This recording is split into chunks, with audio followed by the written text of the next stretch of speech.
You don't fall in love by chance, and that might be one of the most uncomfortable truths to accept.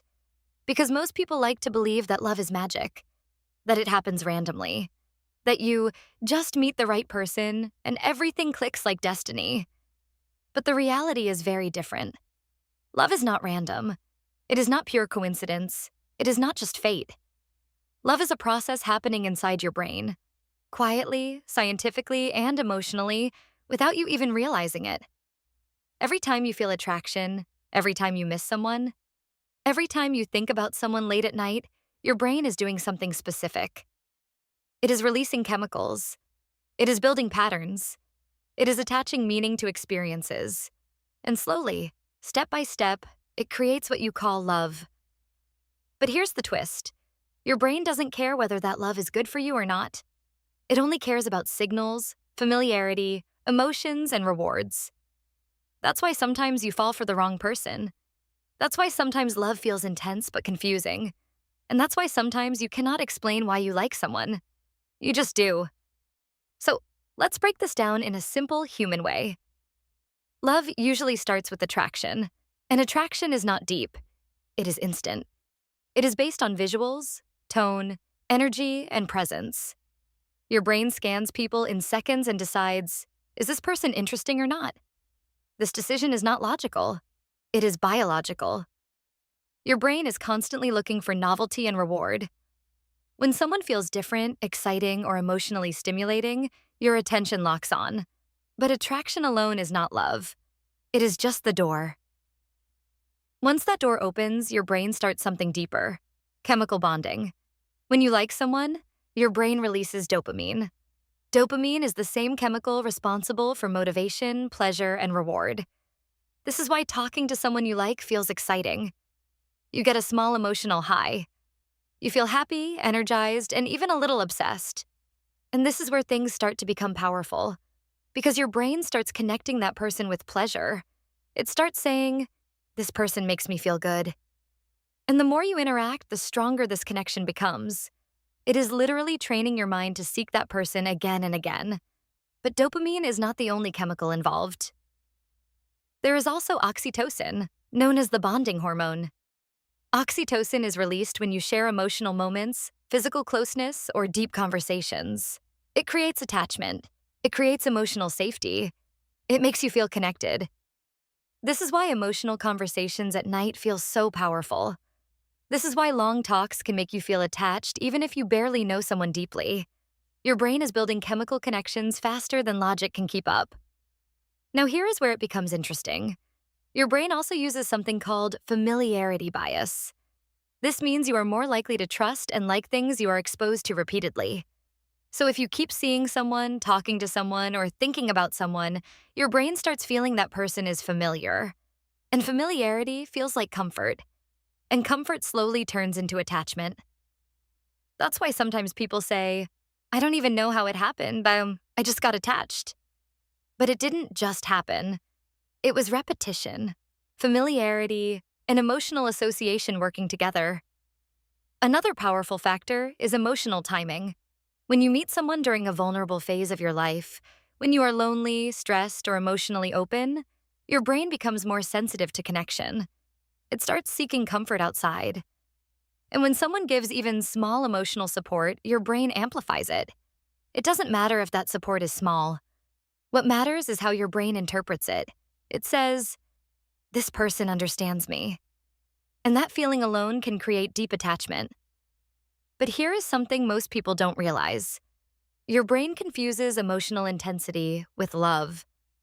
If someone makes you feel extreme emotions, high excitement, deep sadness, confusion, or uncertainty, your brain becomes more engaged because emotional intensity feels important, and your brain assumes that anything intense must be meaningful.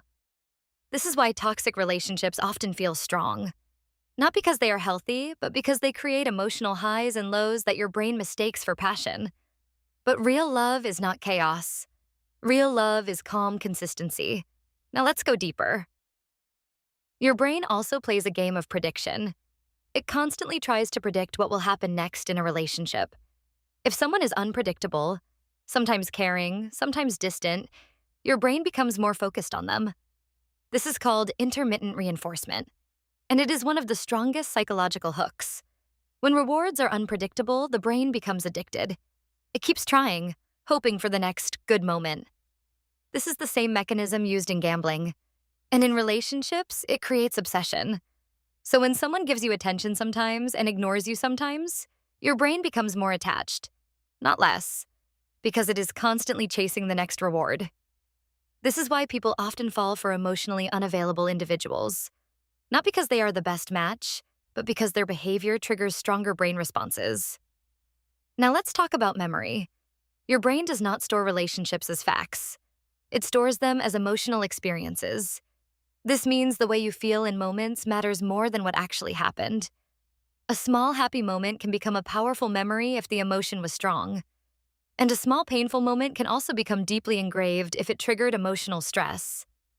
Over time, these memories stack up and create your perception of love. But what you call love is actually your brain collecting emotional data. Another key element is identity association. When you start liking someone, your brain begins linking that person to your identity. You start thinking, I am someone who likes this person. And slowly, that identity becomes part of your self-image. That's why it becomes hard to let go. Because letting go doesn't just feel like losing a person, it feels like losing part of yourself. Now let's talk about attachment. Attachment is when your brain starts relying on someone emotionally. It is no longer just about happiness. It becomes about stability. You start checking your phone. You start waiting for replies. You start thinking about them automatically.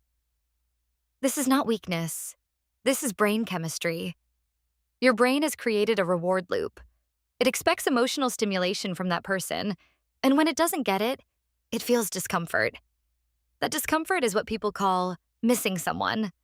But again, missing someone is not just emotional, it is neurological. Now, here is a very important truth. Your brain does not always choose the right person for you. It chooses the most stimulating person for you. And stimulating does not mean healthy. That's why sometimes calm, stable people feel boring at first, while unpredictable people feel exciting. Your brain is wired to chase excitement, not stability. But long-term happiness comes from stability, not chaos. This is where emotional maturity comes in. Emotional maturity is when you stop confusing intensity with love, when you stop chasing highs and lows, when you start valuing consistency, respect, and emotional safety. Because real love is not about how intense it feels in the beginning. It is about how peaceful it becomes over time. Now let's understand something deeper. Love is also influenced by repetition. The more you think about someone, the more your brain strengthens the neural pathways connected to them. This is called neural reinforcement. It means your thoughts physically shape your brain. So if you keep thinking about someone, your brain makes them more important, even if they are not actually important in reality. This is why distance sometimes increases emotional attachment. Not because love is growing, but because your brain is filling gaps with imagination. Imagination is powerful, sometimes more powerful than reality, because your brain prefers stories over uncertainty. So it creates emotional narratives about people based on limited information, and those narratives feel real. Now let's talk about heartbreak. Heartbreak is not just emotional pain, it is chemical withdrawal. When a person becomes your source of dopamine, oxytocin, and emotional comfort, your brain depends on them. When they leave, your brain suddenly loses that chemical supply, so it reacts like withdrawal. That's why heartbreak feels physical. That's why you feel anxiety, emptiness, and restlessness. But slowly, your brain adjusts. It rewires. It detaches. And that's when healing begins. Now, here is the most important truth of all. You don't fall in love randomly. Your brain is always trying to fulfill emotional needs: connection, validation, safety, excitement, or comfort. And it uses people as tools to meet those needs. That does not make love fake. It just makes it human. Because love is not just emotion. It is biology, psychology, memory, and experience combined together. And once you understand this, you stop seeing love as magic and start seeing it as awareness. You start choosing people not based on emotional chaos, but based on emotional stability. You stop chasing intensity and start valuing peace. You stop confusing attachment with love. And that is where real maturity begins. Because in the end, you don't fall in love by chance. Your brain is doing it, but your awareness decides whether it becomes a beautiful experience or a painful one.